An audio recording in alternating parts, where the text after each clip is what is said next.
Hello friends, Sam Bennett here once again in my little local rehearsal studio in deepest Nippori, Tokyo. Tweaking my portable drum kit a little more. Got some new ways of setting things up, making things lighter, because I do a lot of my gigs going, I go to a lot of my gigs on the train. And when you do that, you start noticing how heavy this stuff really is. So I've got things down to just about as light as I think you can get it for this kind of thing. You'll notice my little kick drum down here. It's not a drum. It's one of these Meinl cajon kick deals. Lays on the floor, lays flat on the floor. It's black. I've got a mic on it.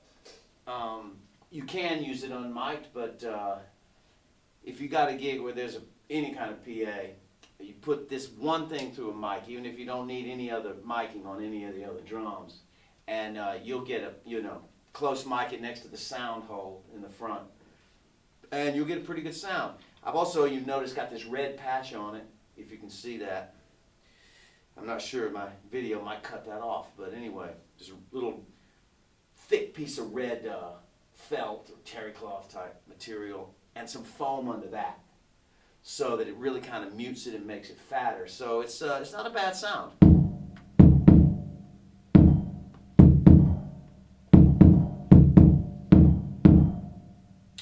For what it is, it's not bad. It's very lightweight. Fits in my big orange rucksack, the world's largest orange rucksack, along with the snare and the cymbal. So let's get to the snare. The snare is a 13-inch maple piccolo Ludwig snare. I've been using it for years and years. I love it. It's very lightweight. It's about 3 inches deep, I think. And I keep a kind of a silk cloth over the head. I think I've actually even got another cloth under that. Yeah, I do. But I like the design on this silk. It's a clock. It's an old clock. So I always know what time it is while I'm playing. So, a lot of the stuff I do gig-wise is with my New Orleans band, King Cake Baby. And so I do a lot of, this kind of...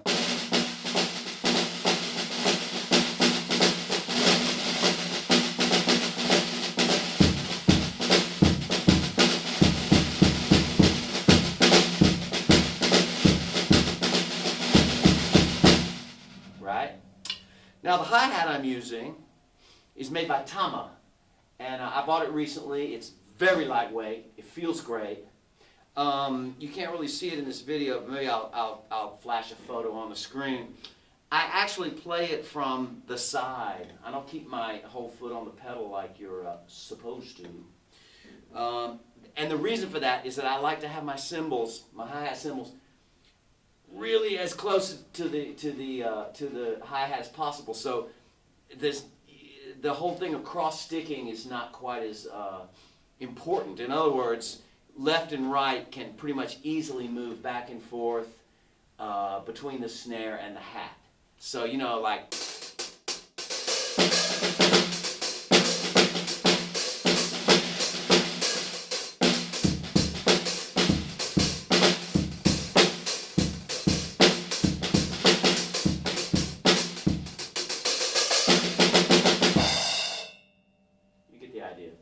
These cymbals, by the way, are very cheap. I picked them up in China. I was on tour in China with a band, and I was in a Chinese city, and I got the organizers to bring me to a traditional cymbal and gong shop.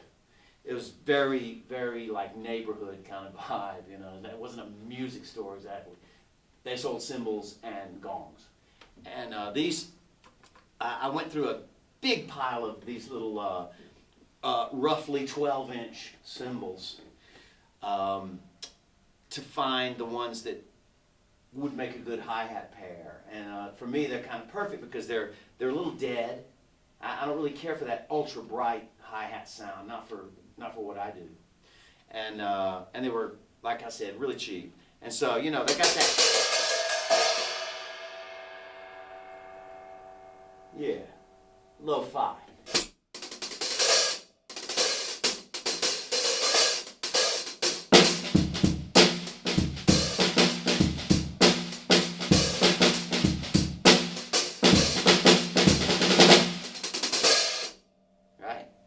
I also keep a little tambourine on there. I kind of put that together myself. It's from this company called Both Hands. And this is a couple of them stuck together with magic tape. That's Velcro for you Americans. And drilled a hole through it. It's made to put on your hands while you play the conga or something like that. But I put them on here because I like it better than those big rings. You know, I always want to have a tambourine sound, especially with the New Orleans stuff. But those big rings with these little hi-hat cymbals, they get in the way. This, on the other hand, is just pretty much straight up, doesn't get in the way, and you get your nice, you know, tambourine and hi-hat sound together. That brings us to the cymbals. There are 3 cymbals that are mounted on a vintage music stand. Very heavy duty, good metal, very old. The screws that hold it, you know, hold the pipes, the tubes up, the concentric tubes and shit and such, are not going to strip out. This thing's like from 1940 or something. Excellent metal work. And so I kind of modified it to turn it into a cymbal stand. And I got 3 cymbals on it. One is an old K Zildjian, which I use as a kind of crash ride. It's only, 14 inches, I think. But, you know, that's all I need.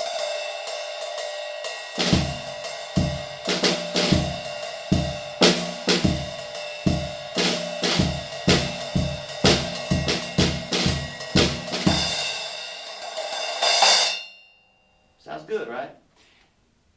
The one above it is, you know, your total piece of junk from a kid's, you know, toy drum kit, which is always some of my favorite cymbals. So this one, of course, is a completely different animal. Nice, right? Very quick decay. I actually use this as a ride and a crash as well, you know.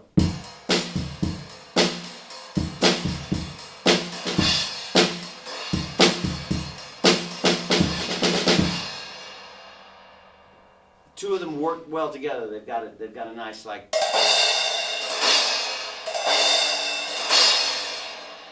right? Pretty, huh? And then the little top cymbal is what is that? Sabian Splash 9-inch.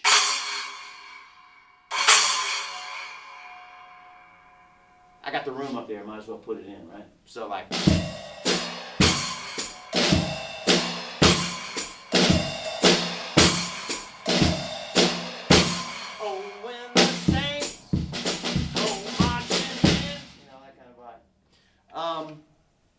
So yeah, there you have it. Oh, by the way, I'm also using a new snare drum stand, which is ultra light, and which I highly recommend. It's made by DW, and this is, I believe, the lightest snare stand on the market. It weighs just over 1 kilo, 1 kilo. The closest in weight I could find to that was about close to 2 kilos on most other smaller stands, you know. Makes a huge difference, you know. I get all this hardware. As you can see, this thing is like super thin. Old music stand. It's solid as a rock, but it takes up no space in your bag. The hi-hat is very you know, narrow and lightweight, and the drum, the snare drum stand is just the lightest weight thing on the market, I believe. Part of it is aluminum, you know. The legs are aluminum, and the little 3 bits that hold the snare up are aluminum. It's the old school style, you know, which I really like. And I find that this works great. Also, just purchased today is my new Ludwig Speed King pedal. Love it so much. I guess a lot of you drummers know that Ludwig started remaking the classic Speed King pedal a few years back. I'm not sure when. I didn't even get wind of it until about a year ago, because, you know, I'm not always paying attention to this stuff. But I found, oh my goodness, the Ludwig Speed King, my favorite pedal.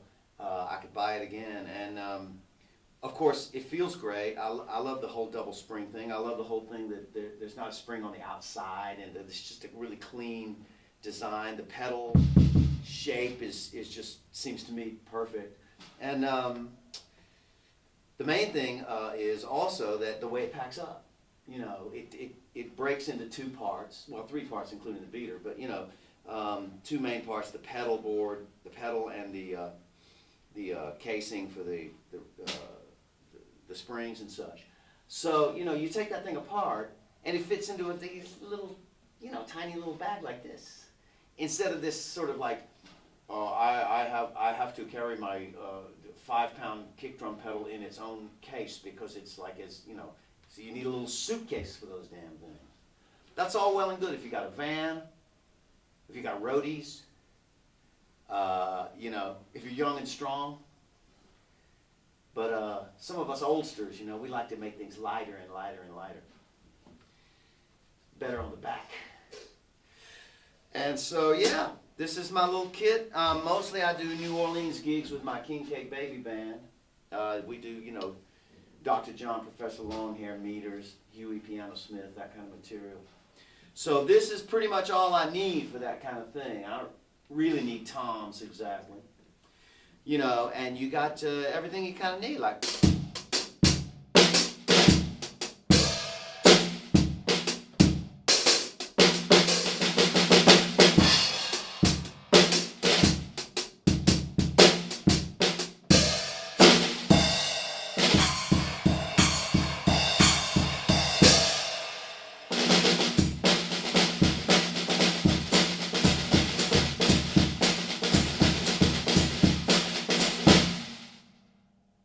Country music too, you know, like your cheating heart will make you weep. You cry and cry and try to sleep,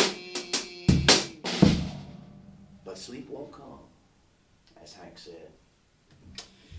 Yeah, so, you know, New Orleans music, country music, maybe, you know, your basic sort of like little ballads.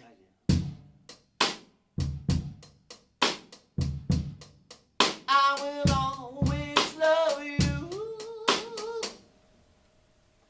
Anyway, thanks for listening. I don't think there's any more to say about this. Not at this current juncture. Sam Bennett, signing off. Thanks for watching. And remember, hit that like and subscribe button. Sure. Good night, friends.